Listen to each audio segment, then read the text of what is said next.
Better Life Media, America's leading source for life improvement, presents Brian Tracy. Secrets of Self-Made Millionaires.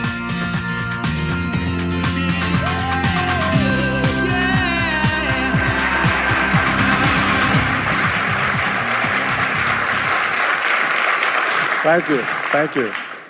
Thank you for being here. I have some good news for you. More people are going to make more money in the next few years than have been made in all of human history. In the year 1900, there were 5,000 millionaires in America. In the year 2000, there were 5 million millionaires. That's an increase of 1,000 times. Now, there was a leveling off in 2001, 2002. In the last 2 years, the number of millionaires has jumped 33%. It's jumped to 8.2 million millionaires in America, and virtually all of them are self-made, which means they started without a pot to you-know-what in or a window to throw it out of. And they've made it in one generation. When we look at the wealthiest people in America today, Warren Buffett, Michael Dell, of course, Bill Gates, Paul Allen, and the Walton family, all first-generation multi-billionaires. We have a $12 trillion economy today that is growing at the rate of $500 to $600 billion a year, and all that money is going through somebody's fingers, and your job is to make sure it goes through yours and some of it sticks. Is that a good goal for today? And my job is to show you how to do it. The good news is that all the answers have been found. Self-made millionaires have been studied exhaustively. They've been analyzed. They've been interviewed by the hundreds of thousands and millions. And what we know is exactly who they are and what they do and how they think and how they tick and the decisions they make and the things that they do and they don't do. And the wonderful thing is this: if you do what other successful people do, you eventually get the same result that they do. Now, some people say, well, I started off without any money and I don't have any money now. Well, join the crowd. Nobody's got any money. Most people are broke up into their 40s and 50s. So if you're broke today, you're just one of the gang. The only question is, do you stay there? And the answer is no. Now, when I started off in this many years ago, I came from very poor beginnings. I did not graduate from high school. I finished in the half of the class that makes the top half possible. When I left school, I dropped out of high school. I could only get laboring jobs. I was told, by the way, if you don't get a good education, you won't do well in life. Don't get good grades, you won't get a good job. Don't go to college, you won't do well, and so on. And I believed that for a long time until I found there's hundreds of thousands, millions of people who dropped out of high school who went on to become millionaires and billionaires as well. The reason I say that to you, by the way, is don't let it hold you back. Don't let any experience that you've ever had in your life act as a brake on your potential, because there's hundreds of thousands of people who've had it worse than you could ever dream of, who've gone on to accomplish wonderful things. So, I worked at laboring jobs for several years. I worked in construction. I worked on farms and ranches. I worked in factories putting nuts on bolts hour after hour. And one day, in a state of frustration, I began asking this question: why is it that some people are more successful than others? Now, in the Bible, there's the line that says, "Seek and ye shall find, for all who seek findeth. Ask and the door will be open." So I began asking other successful people, what are you doing differently from me? And they told me, and I did it, and I got better results. I got into sales when I could no longer get a laboring job, like many of you. And in sales, I noticed that one of the guys in my company was making 10 times as much as anybody else, and he was selling the same product out of the same office at the same price to the same people under the same conditions, and he was making 10 times as much as anybody else. So I went and asked him, what are you doing differently from me? And he told me, and I did it. Now, what I discovered, which changed my life and which brought us here today, is I discovered the law of cause and effect. The law of cause and effect, sowing and reaping, action and reaction, is the great universal or iron law of the universe. What it says is that everything happens for a reason, is that there are no causeless effects, is that even if we don't know what is causing the effect, we trace it back. It's the basis of the scientific process, of all medical research, of all marketing, of all business, is if you can define an effect that you want, you can trace it back and find somebody who at one time did not have that effect, and then find out what they did, and then do the same things, and you eventually get the same results. We say that success is not an accident. Failure is not an accident. Success leaves tracks. So if you just follow the tracks of other successful people, no matter where you're starting from, you eventually get to the same place that they get. Well, this was a shocker for me, because, and I learned later in psychology, by the way, that one of the two most important things we need to have to be happy and healthy is a sense of control, a feeling that we are in control of our lives, that things are happening for a reason, and a sense of coherence. a feeling that things fit together. Well, when I realized the law of cause and effect explained everything, I got, wow. So in sales, I went to the top of my sales force. I read and I learned, attended courses, and especially I applied what I learned. And then when I got into sales management, I again read the books and took the courses and asked for advice. And when I got into real estate and importation and development and manufacturing and distribution and a whole series of businesses over the years, the first thing I did is I asked, how does it work? How do people succeed in this field? And then I buried myself and immersed myself. I spent hours and hours and hours studying, and then I did what the most successful people did. Interesting point. We say that nature is neutral. In other words, nature doesn't care who you are. It doesn't care if you're tall or short or male or female or black or white, educated or uneducated. Nature doesn't care.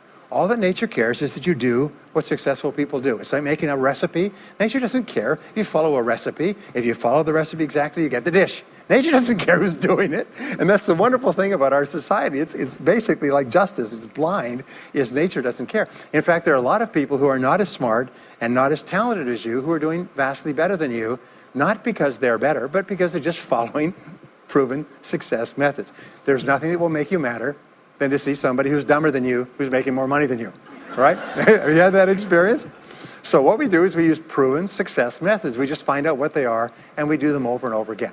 Quick point, nothing works the first time, okay? Please understand that. Nothing works the first time. What is the average number of times that a person tries with a new goal before they give up? Can you guess?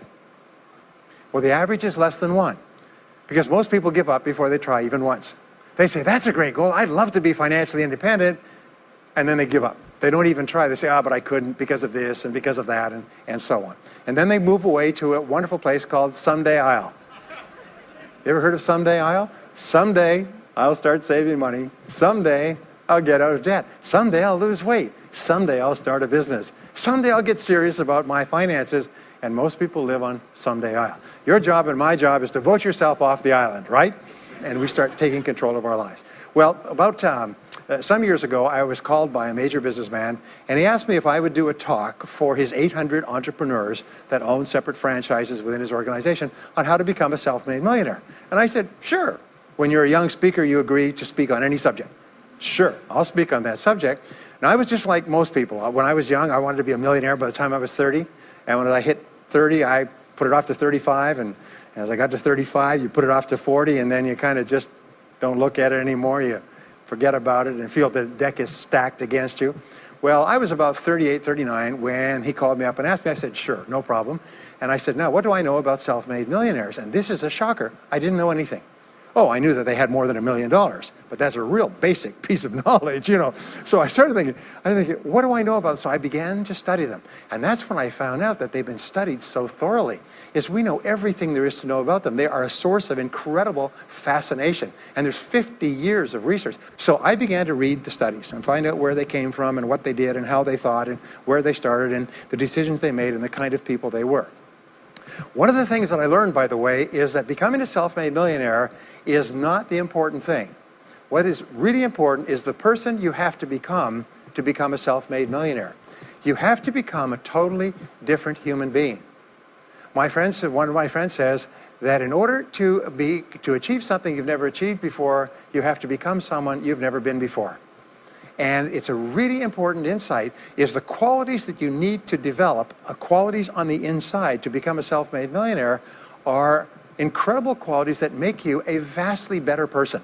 Not only better in terms of character, determination, discipline, decision-making, strength, and so on, but they make you a far better person. They round out your character in a far better way. So the real payoff of becoming wealthy is not because you can eat more, because how many more meals can you eat? How many more clothes can you wear? But it's the kind of person that you become, and then the kind of people that you associate, the kind of life that you have. And so the things that we're going to talk about now, and I know that you're some of the smartest people in our country, so I'm going to give you these ideas very quickly, like dealing cards. What I found in my research is that there's a series of qualities that self-made millionaires have. If you have these qualities, your success is virtually guaranteed. And if you don't have these qualities, the qualities are learnable. Point number one is that all business or sales skills are learnable. All financial skills are learnable. If you can drive a car, you can learn any skill. If you can drive a car, you can learn the skill. Now, number two is you're probably only one skill away from doubling your income right now. you're probably only one skill away from setting yourself on the road to becoming a self-made millionaire. That turns out to be the case for almost everyone. And if you don't know what that skill is, maybe over the course of the time we spend together, it'll jump out at you. But whatever it is, you've got to find it out and go to work on it, because it is learnable. It's a learnable skill. People say, well, I've never been very good with money. Well, get over it. The fact of the matter is, you can learn what you need to learn to achieve anything that you want to achieve. So, the success secrets of self-made millionaires. Give yourself a score of 1 to 10, and if you are weak on one of these, it can be enough to hold you back. If you're strong on all of these, then there's no limit to what you can accomplish. The first is to dream big dreams. Dream big dreams. Practice what is called back from the future thinking and project forward. Develop a vision of yourself as happy, healthy, wealthy, thin. Practice what top people practice, which is what is called idealization. You project forward several years and you imagine that your life is perfect in every way. Imagine that you have no limitations. Imagine that you have all the time and all the money and all the friends and all the contacts and all the education and all the experience, and that you could be or have or do anything you want in life. If you could, what would it be? If your life were perfect in 5 years, what would it look like? How much would you be earning? How much would you be worth? What kind of a family life would you have? What kind of health would you have? What kind of car would you be driving? What would your life be like if you could wave a magic wand and make it perfect in every way? Now, what we have found is this is the starting point of great riches, and it's the starting point of great success in life, is for you to have a dream or a vision of a wonderful future. Here's an exercise that we give people in our audiences, is take a sheet of paper and make up what is called a dream list. Now, imagine this is kind of like a kid's Christmas list, and that it just allows you to just run wild and just write down everything that you could think of that you could possibly want. I had a friend who I taught this to, and he got so excited about it, he bought a spiral notebook, and he began writing. And he'd go through the newspaper, and every single thing he saw in the newspaper that was nice, he wrote it down as a goal. He ended up, first time through, with 330 goals. By the end of the month, he had 500 things that he wanted. The interesting thing was that his life exploded. He activated the law of attraction, and he began to attract into his life people, circumstances, ideas, resources, insights that began to move him toward the accomplishment of the goals and began to move the goals toward him. Number 2 is to do what you love to do. Whenever you find people who are really successful in life, they're people who do what they love to do. They love their work. The great rule for success in life is to find something that you love to do and then find a way to make a living doing it. Now, when you find what you love to do, it'll be something that gives you energy, it motivates you, it enthuses you. It's probably something that you were meant to do from the time you were born. And when you ask self-made millionaires, what sort of work do you do? They'll often say, I've never worked a day in my life. I just do what I like to do. I had a graduate in my course once who came up to me and said, that's interesting. He said, when I was a little boy, I loved to study airplanes. He said, I got airplane books, and I had airplane models, and I had toy planes, and then I got into competitions with remote-controlled planes. He said, when I grew up and went to school, I studied aeronautical engineering. He said, today, I'm 35. He said, I own 3 companies. One builds small aircraft. Another one repairs and services small aircraft. Another one is in leasing and chartering small aircraft. He said, I've never worked a day in my life. He said, I've just played with planes since the time I was a kid. So one of the things that you can do is go back to the time when you were young, as a child between the ages of 7 and 14, before you discovered boys or girls, and what is it that you really love to do? And you'll often find that within that is something you're supposed to do as an adult. Number 3 is commit to excellence. Now, this is really, really important, and I had a hard time with this as a young man because I was never good at anything. I was never picked for any team, and if I was picked, I was the first person cut. I got lousy grades in every class. I got fired from multiple jobs. I even got fired from a job pumping gas once. Can you imagine that? Being fired for pumping gas because you're no good. They came out and said, you're no good at pumping gas. How can you be no good? Little old ladies can pump gas, and here I was no good at pumping gas. Anyway, so I got fired. I went from job to job, and then I discovered that all people who are successful are excellent at what they do. You know the old question they asked Willie Sutton, the bank robber, why do you rob banks? He said, well, that's where the money is. Well, being in the top 10% is where the money is. So what you have to do is you have to pay any price and make any sacrifice to get into the top 10% in your field. Now here's the good news. If you're doing what you love to do, you will want to be in the top 10% in your field. If you don't want to be excellent at what you're doing, it means you're in the wrong field. It just means that you're marking time, you're treading water. And there's a lot of people who are in their field and they do their job and they go home at night, they don't think about their work and so on. And this kind of an attitude means that you have no future. You have a very shaky present. That crackling sound you hear is the ice breaking under your feet, okay? And you have no future, because if you're not doing what you love to do and throwing your whole heart into it, you're just marking time. But everybody is designed so that there is something that you love to do that you can do well. And the fact that you love it means that you probably have the ability to excel at it. So make this decision to get into the top 10%. And let me tell you what changed my life. Here I was struggling in my late 20s, and I learned this. It was a breakthrough thought. Is that everybody's in the top 10% started in the bottom 10%. Everybody who's doing well was once doing poorly. Everybody who is at the top of your field today was once not even in your field at all and didn't even know it existed. What that means is that if you're willing to pay the price and work hard and make the sacrifices, you can get into the top 10%. Now, how long does it take? It doesn't take a week or a month. Most people are really impatient. And to achieve mastery in your field takes 5 to 7 years. People say 5 to 7 years. Geez, I'll be 5 to 7 years older before I start enjoying the big rewards. Well, how much older will you be in 5 to 7 years anyway? Now, here's an important point. Are you ready? The time is going to pass anyway. The time is going to pass. 5 to 7 years from now, 5 to 7 years will have passed. The only question is, are you going to be at the top of your field, or are you still going to be down there with the mediocre 80%? And the wonderful thing is this is nobody's better than you, and nobody's smarter than you. If anybody else is at the top of their field, it means that you can be at the top of your field. Just go to them and find out how they got there, because they started at the bottom. Now, it may take longer for some people and less for others, but everybody who puts one foot in front of the other and keeps moving eventually gets there. And that's where all the rewards are. And not only that, that's where all the joy in life is. When you're really good at what you do, you feel wonderful about yourself. You're respected and esteemed by everybody around you. You can write your own ticket. You can open any door when you're good at what you do. Because you get up in the morning and you know you're good. And that is more important than the rewards that go with it. The next key is to develop your unique talents and abilities.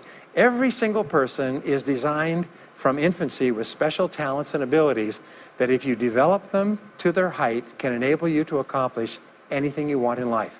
Everyone is genetically structured to be able to do something superbly, to do something they enjoy, to do it well, and to get great satisfaction from it. Peter Drucker often asks the question, what are you good at? What are you good at today? What should you be good at? What could you be good at? What will you be good at? And so one of the questions that we ask is, looking back in your life, what has been most responsible for your success up to now?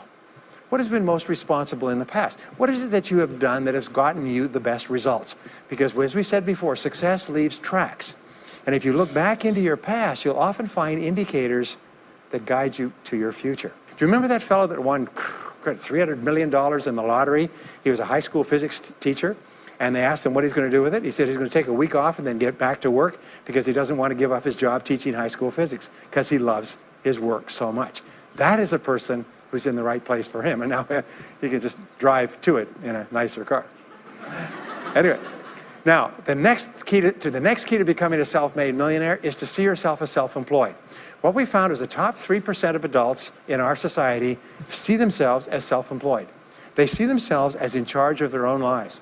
When I started off my career as a young man, I was 21 years old, working as a construction laborer, living in a one-bedroom apartment, broke, taking buses 2 hours every morning to get to work, and buses 2 hours to get back. I still remember that, and I still remember a light going off one evening. I was sitting there in my little apartment, in my little kitchen alcove, and I suddenly realized that I was responsible, that I was in charge of my own life, that no one was coming to the rescue. And it was one of the great turning points in my life. So what you find is that all exceptional people are highly responsible people. They look upon themselves as self-employed. Sometimes I'll ask an audience, I'll say, how many people here are self-employed? And some people will raise their hand and some won't. I'll say, now what's the true answer to this question? And the true answer is that everyone is self-employed. The biggest mistake you could ever make is to ever think you work for anyone else but yourself. Even if someone else signs your paycheck for you all your life, The most valuable people in any organization are the people who treat the company as though it belongs to them. They see everything that happens as affecting them personally. They're not the 9-to-5ers, the no-hopers that say, yeah, well, I go to work. When I'm not at work, I don't think about my work. These people, somebody has told them that's a clever way to think. It's the way losers think. Winners think about their company, and when they're not there, they think about how they can do it better. When something happens in their company, they take it personally because they see themselves as highly responsible. As a result, they're paid more, they're given more educational opportunities, they're promoted faster, and these are the people that eventually, like cream, rise to the top of every organization and every industry, the top 3%. The next key to becoming a self-made millionaire is to develop a clear sense of direction. Developing a clear sense of direction means that you need to become intensely goal-oriented. We find that all successful people are goal-oriented. There's an old saying, you can't hit a target that you can't see. You've got to know what you want in every area of your life. Some years ago, I worked with the Hunt Oil Company in Texas. The Hunt Oil Company was founded by H.L. Hunt, who became the wealthiest, self-made, multi-jillionaire billionaire in the world. At his peak, he owned 200 companies and had a royalty income of $3 million a day. Most phenomenal man, by the way. And he was interviewed by a friend of mine on television before he died in the early 70s. And he was asked, what are the secrets to success? He said, the keys to success have only been two through all my life, and I will tell you what they are. He said, number one, he said, decide exactly what it is you want and write it down and make a plan to achieve it. And number two is determine the price you're going to have to pay to get it and then resolve to pay that price. Now, where the law of sowing and reaping cause and effect, I learned an additional point to that. I learned that your current life today is the result of the price you've sown up to now. Is whatever you've put in, you get out. So whatever you're getting out today is a result of what you've put in. If you don't like what you're getting out, what you have to do is you have to put in something different. What I found is this, is that life is always just in the long run. So therefore, life says this, is there's a price you have to pay, and there's two qualities. First of all, you have to pay the price in full for your success of study, preparation, hard work, and so on. And second of all, you have to pay the price in advance. You don't get it afterwards. The way the world works is first you put in what you need to put in, and then you get out the rewards. So you have to ask yourself, what is the price that you have to pay to achieve the success that you desire? And you have to write it down and make a plan and work on it every day. Now let me give you a quick exercise, which is my only take-home or homework exercise for our time together. I want you to take a piece of paper like this and write down 10 goals that you'd like to accomplish in the next 12 months. Write the word goals and today's date at the top of the page. Write down 10 goals you'd like to accomplish, and then ask yourself this great question. If you could only accomplish one goal on this list, but you could accomplish it within 24 hours, which one goal would have the greatest positive impact on your life? Now, this is a great question because it'll usually jump out at you. You say, that's the one. If I had this, that would have more of an impact on my life than anything else. Sometimes it's a financial goal, sometimes it's a health goal, sometimes it's a relationship goal. But whatever it is, put a circle around that goal and then turn the page over and write it at the top of the page. Set a deadline on the goal, make a list of everything that you could think of to do to achieve the goal, and then begin working on your list. And here's the kicker, do something every day. Do something every day that moves you one step forward towards your major goal. My promise to you that this exercise, selecting your most important goal, making a plan, and working on it every day, will change your life in ways that you cannot imagine. They say that people begin to become great when they determine their major definite purpose, their number one goal, and work on it every day. It is the secret to becoming a self-made millionaire. It's the secret to great success in life. My promise to you is a week, a month, a year from now, you'll look back and you'll be absolutely staggered at the difference it makes. I was giving a seminar not long ago, and a gentleman came up to me. He said, you know that goal-setting exercise? It changed my life 10 years ago. He said, I was broke, I was divorced. He says, I was an alcoholic, and somebody dragged me to one of your seminars. He said, and I did that exercise and I picked my major goal. He said, it changed my life. I said, in what way? He said, today, he said, I'm worth $40 million. I said, wow. He said, yes, and I owe it to that lesson. Next is refuse to consider the possibility of failure. It's the most amazing darn thing is that the fear of failure is the greatest single obstacle to success in adult life. And it's not failure itself, because each one of you is a professional failure. Each one of you has failed over and over and over again. Isn't that true? All of us fail. All human beings fail over and over. 9 out of 10 things that we try don't work out the way we expected. We have failures in relationships and in jobs and in careers and investments and everything. It's not the failure that holds you back. The failure makes you smarter. We say that it is the fear of failure, not failure, that holds you back. And the way that you overcome failure is you never consider the possibility of failure. The rule is this, is there's no such thing as failure, there's only feedback. Is when you try something that doesn't work, you get feedback, not failure. And recognize that most things you try aren't going to work the first few times. So what you do is you say, oh, that's an interesting bit of feedback. And you pick yourself up and you move forward and you have more feedback and you move forward. To become a self-made millionaire, you're going to fail over and over again, year after year after year. But your brain has a cybernetic mechanism, which means that every time you try something, you get feedback, which makes you smarter. And when you try something else, you get feedback, which makes you smarter. And eventually, you reach the point where you're too smart and you stop making mistakes. You start to do more and more things right and fewer things wrong. But you can't get there unless you have experienced the failures. Henry Ford once said that failure is merely an opportunity to more intelligently begin again. Now, let me pass on one great rule to you, which has been discovered in interviewing self-made millionaires. Self-made millionaires look into every failure for something good. They say, there's got to be something good in this that I can benefit from, and surprise, surprise, they always find it. Second is, self-made millionaires always seek the valuable lesson in every setback or obstacle or temporary failure, and they always find the lesson. Now, what do failures do? Failures whine and cry and think about what they've lost and blame their problems on someone else. Successful people say, what can I learn from this that will make me smarter next time? And my promise to you, those who seek find, is that if you go looking for a valuable lesson in the biggest problem that you're facing today, you'll always find the lesson. Here's another possibility. Your biggest problem today could be the biggest gift that you have ever received, because it may contain within it the lesson that will make you successful. If you stop thinking about what happened and who's to blame, and you start looking for the gift within your problem, sometimes it can transform your life. The next key is to dedicate yourself to lifelong learning. Now, what takes you from rags to riches is personal development, personal and professional development. In the 21st century, as Peter Drucker says, knowledge and skill are the keys to the 21st century. And the only thing that will be relevant, the only skill that will be relevant in the 21st century is the ability to learn new skills, because virtually everything you know is becoming obsolete at a rapid rate. Stephen Covey says that your current knowledge base has a half-life of 2 years, which means that half of everything you know will be irrelevant within 2 years. And 2 years from now, half more. So if you're not continually learning and upgrading your knowledge and skills, you're not staying in the same place. As Pat Riley says, the basketball coach says, if you're not getting better, you're getting worse. If you're not constantly learning, you're actually falling behind. So here are the 3 keys to continuous learning.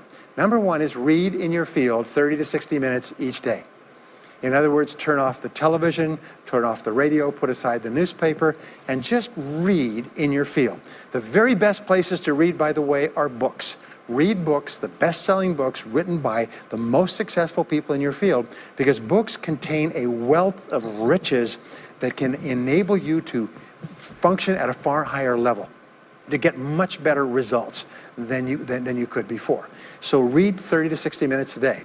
I've had people tell me, countless people over the years, that reading an hour a day has doubled and tripled their income within a year. The second thing you do is take every course that you possibly can. The courses and seminars that are available to you in your field that are given by professionals that are courses that have been developed over years and years and years. They have been tested and tested and tested. The person who is talking to you for several hours has spent thousands of hours learning their subject. They have dry tested this or done test runs with thousands of other people. When you take a course, you can learn enough information in 1 or 2 days, more than you could learn in 2 or 3 years or maybe even a lifetime, all distilled and put together. People say, I can't afford a course. You cannot afford not to buy books. You can't afford not to go to courses. Some years ago, I had a dentist, and he was a very successful dentist. I was recommended to me by a friend. And this dentist retired at the age of 53. And just before he retired, he sold his practice for about $2 million. Just before he retired, he told me why. He said about 8 years before, he had attended a dental congress in Hong Kong. This is from California. He'd flown all the way to Hong Kong to attend this international dental congress because there were specialists giving private lectures, sort of plenary sessions on the side. And he attended this session, and it was on particular technique of cosmetic surgery that this dentist had developed that no one else knew, where you could basically straighten out a person's entire front jaw so they look beautiful at a very low cost, at a very high level of effectiveness. He came back and he began implementing this in his practice. People began flying from 500 to 1,000 miles away. Every dentist sent their families, members, and themselves to this dentist. He was able to charge whatever he wanted to charge. He said 8 years later, he retired as a self-made millionaire at the age of 53 to enjoy his money for the rest of his life from what he learned from one session at one convention at one course. Now, that is a true story, and maybe it's an exception, but you can never tell where the information is going to come from. The third way that you can upgrade your skills is listen to audio programs in your car. The average driver drives 500 to 1,000 hours a year, 25 to 50,000 miles. If you listen to audio programs in your car, according to the University of Southern California, you will get the equivalent of almost full-time university attendance just listening to learning material as you drive around. It can totally and profoundly change your life. Very, very important. Here's an interesting point. The more you commit yourself to becoming the best person you can be, the more you like yourself and respect yourself. The more energy you have, the bigger goals you set for yourself, the more you persist. When you invest in yourself and you read and learn and upgrade your skills, you're telling yourself, wow, I am a person with a great future, and it's up to me to maximize my potential. And your self-esteem goes up, your self-respect goes up, your sense of personal pride goes up, and you started to get promoted more and paid more in every part of your life. Well, the next is to develop a workaholic mentality. In our society today, you hear all these people talking about take it easy, have balance in your life, relax, lean back, have fun at work, happy, get along with your coworkers. This is loser talk. Loser, loser, loser. Now, there's a time in your life when you can back off, all right? You can take it easy. But that's when you've made it, not before you've made it. Because before you've made it, you're in a competition with hundreds of thousands of millions of other people, like at the Olympics, who also want to make it. And in order for you to win, you are going to have to work harder and work better and work smarter than they do. So the rule is to develop a workaholic mentality. What does this mean? It means that you start a little earlier, you work a little harder, and you stay a little later. Use what I call the 40-plus formula. The 40-plus formula says that working 40 hours a week gets you survival, and that's all. You work 40 hours a week, you survive. You make no progress. You don't go ahead. You just barely hang on. Every hour that you invest in your work or yourself over 40 is an investment in your future. So you can tell what your future is going to be with unerring accuracy by looking at how many hours over 40 you put in. Now, how many hours does the average self-made millionaire in America work until he passes the $1 million mark? 59. Some of them work 70, 80, 90. The average is 59 hours. How much does the average top executive work? 59 hours. So that's rule number one, is the hours you put in over 40. If people say, well, my office is locked and I can't get in more than 40 hours a week, then good. Then spend the rest of the time investing in yourself, getting better at your work when you do it. Now, here's my second principle, and this principle changes your life. It is this, is work all the time you work. When you work, work, don't play. Fully 50% of working time today is wasted, and it's wasted in idle conversation, personal business, family phone calls, surfing the internet, reading the newspaper, drinking coffee, long lunchtimes, coming in late and leaving early. And then the other 50%, you're scrambling because you're behind because you wasted so much time fooling around. Now you start to work, and you don't work on high priority tasks. You try to get rid of all the little stuff. So what happens is the big tasks begin to build up like an avalanche overhang, and they cause enormous stress. And you go home at night and you're thinking about this job, I've got to get this project finished, but I can't discipline myself to stop talking to my coworkers. Every time one of them comes in, like automatic, like a conditioned response, it's blah, blah time. Chatter, chatter, chatter, chatter, chatter, chatter, chatter, chatter. No, what you have to do is work all the time you work. If someone comes in and says, hey, you've got a minute to talk, you say, yes, but not now. Why don't we talk after work? Meanwhile, I've got to get back to work. I'll tell you what, why don't you go down the hall and ruin his career? But don't stand here and ruin mine. It's really important. There's a great story of a little girl goes to her mother and says, Mommy, why is it Daddy always brings his briefcase home and he works in the evenings and he works on the weekends and he doesn't spend any time with the family? And she says, well, honey, you have to understand, Daddy can't get all his work done at work, so he has to bring it home. She said, why don't they put him in a slower class? Next key is to get around the right people. This is a key for becoming a self-made millionaire, is get around the right people. Dr. David McClellan at Harvard did studies for 25 years looking into why it is that some people succeeded greatly in life.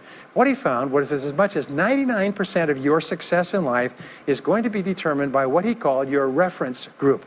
Your reference group are the people with whom you habitually associate.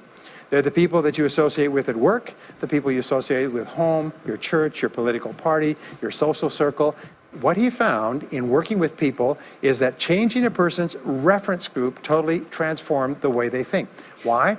It's because we are like chameleons, and we absorb through the skin the attitudes, the opinions, the behaviors, the style of dress, the style of speech of the people with whom we associate most of the time. If you start to associate with winners most of the time, you find that they have a totally different worldview. They're positive, they're upbeat, they're focused, they're learning, they're growing, they're positive at what they're doing, and you start to become like that. We know that our relationships determine 85% of our happiness or unhappiness in life.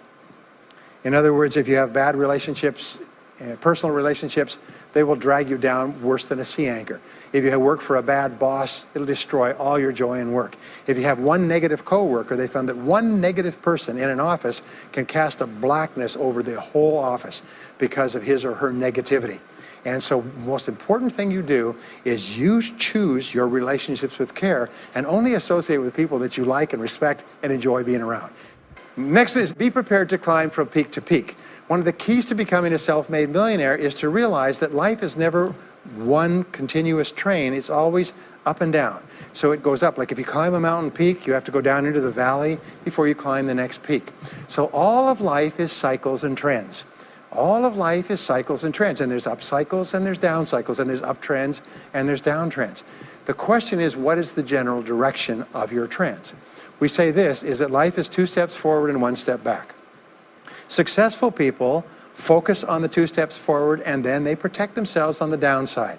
They build up cash reserves. They put in stop loss orders on their stock market. They very carefully watch what they're doing. So they try to maintain that 2 steps up, and then make sure that the 1 step back is not so far. And then they want to make sure that this curve is generally upward, so that each time there's a step back, they're still further ahead than they were before. The next one, which is to develop resilience and bounce back. Developing resilience and bouncing back is one of the key qualities of self-made millionaires, because as I said right at the beginning, most things won't work. This is a very interesting point, is that you're going to be knocked down over and over again. And what we know, as my friend Charlie Jones says, is you have to bounce, don't break.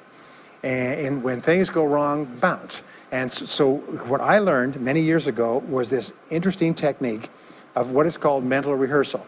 And mental rehearsal says that you mentally prepare for the inevitable downturns before they occur. So you say, all right, in the course of life, things are going to go wrong, but when they do, I'm not going to become upset. I'm not going to get mad or angry or anything else. I am just going to take it and learn from it and pick myself up and keep going. Sometimes I ask this question, does anybody here have any problems? Everybody says yes, everybody's got problems. Well, here's the rule, is all of life is a continuous series of problems. They never end. The problems just keep on coming, like the waves of the ocean. The only break in this unbroken series of problems will be the occasional crisis. So life will be problem, problem, problem, problem, problem, problem, crisis. Problem, problem, problem, problem, problem, crisis. It's like the waves of the ocean. 6 problems and a crisis, 6 problems and a crisis. Which means that everybody here is either in a crisis right now, has just gotten out of a crisis, or is just about to have a crisis. So what we have found is this, the hallmark of superior people, 30 years of research, is how you respond to a crisis. How you deal with problems and how you respond to a crisis. And what we have found is this, is superior people look for the solution to every problem. They don't allow themselves to become upset and angry. When something goes wrong, they say, okay, what's the solution? And they become intensely solution-oriented. When you have a very intense problem, that stimulates creativity to solve the problem. So what you do is you write and define the problem clearly. If you have a problem, you say, wait a minute, what is my problem? What is it that I'm worried about? And write it down. And the very act of defining a problem clearly often triggers the solution to the problem. One last technique that I want to give you with regard to your major definite purpose. And if you only do these two things as a result of our time together, they will transform your life. You've already identified the one goal that can have the greatest positive impact on your life. Now what you do is you take that goal and you write it at the top of a page in the form of a question. And you say, let us say your goal is to double your income. That could have a major impact on your life. You say, what are all the things that I could do to double my income in the next 12 months? Write it as a clear question. Even better, if you're earning $50,000 a year today, write, what could I do to earn $100,000 over the next 12 months? The more specific the question, the better. Then you devote yourself to writing 20 answers to this question. You must write a minimum of 20 answers. Work harder, work smarter, start earlier, stay later, change occupations, upgrade my skills, whatever it is, keep forcing yourself to write till you've written 20 answers. We call this mindstorming. The first 3 to 5 answers will be easy. The next 3 to 5 answers will be difficult. The last 10 answers will be incredibly difficult. But I have given this exercise to people who've gone on to become millionaires so many times I've lost track, because they often find that the 20th answer changes their whole life. And if you've ever done this once, it's absolutely staggering. More people have become millionaires with this simple idea of mindstorming, what I call the 20 idea method, than any other single method of creative thinking ever discovered. Once you've got your 20 answers, pick one answer and take action on it immediately. Once you've got, it doesn't matter what it is, just take one answer and take action on it, and that will keep you thinking and acting creatively all day long. The next key to becoming a self-made millionaire is to become an unshakable optimist. An unshakable optimist means that you think and talk about what you want most of the time. Optimists think and talk about what they want. They look for the good in every situation. They seek the valuable lesson. They're constantly feeding their mind with great ideas, which opens up new perspectives. What I have found is that optimists have 3 wonderful qualities. Number 1 is they learn more things. As a result, they dramatically increase the likelihood that they will learn the right thing at the right time. Number 2 is they try more things, which dramatically increases the likelihood that they'll try the right thing at the right time. And number 3 is they persist. They never give up. Optimists make a decision that once they've decided they're going to become wealthy, they just never stop until they achieve that goal. Now, will they have many setbacks and obstacles and difficulties? Do you know that almost everybody succeeds in a different direction from what they originally intended or from what they originally thought? But they just keep going. Almost like a football player running down the field, running, blocking, changing, moving back, forward, continually, but never loses sight of the goal. So optimists learn more things, try more things, and persist longer. I want to leave you with the last 2 qualities of self-made millionaires. Second to the last quality is that they develop the qualities of courage and persistence. I said before, the biggest single obstacle to success is the fear of failure. The antidote to the fear of failure is the habit of courage. And what we know is that you need 2 types of courage to succeed. The first type of courage is the courage to begin.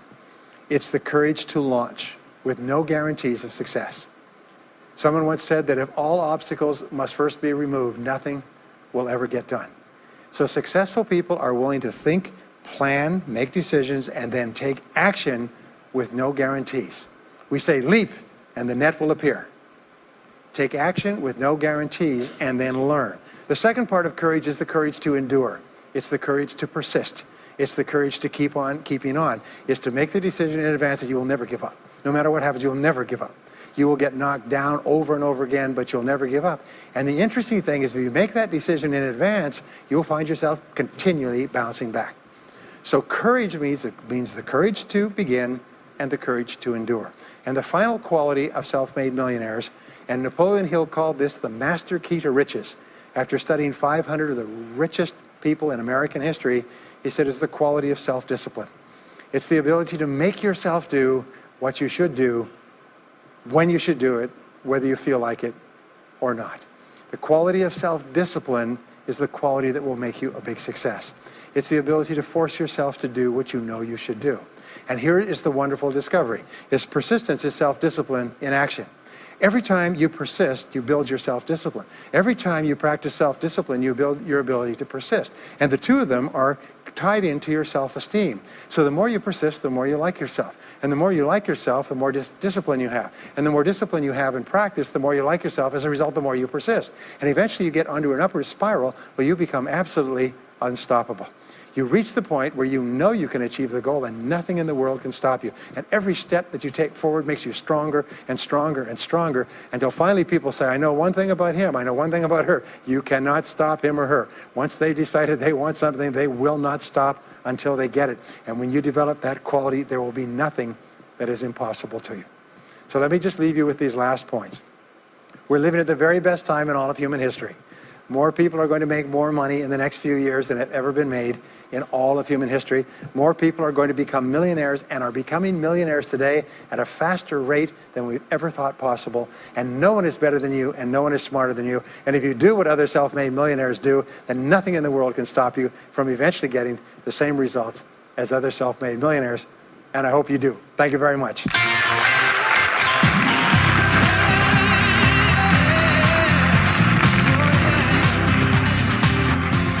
We hope you've enjoyed this special presentation of Brian Tracy's Secrets of Self-Made Millionaires.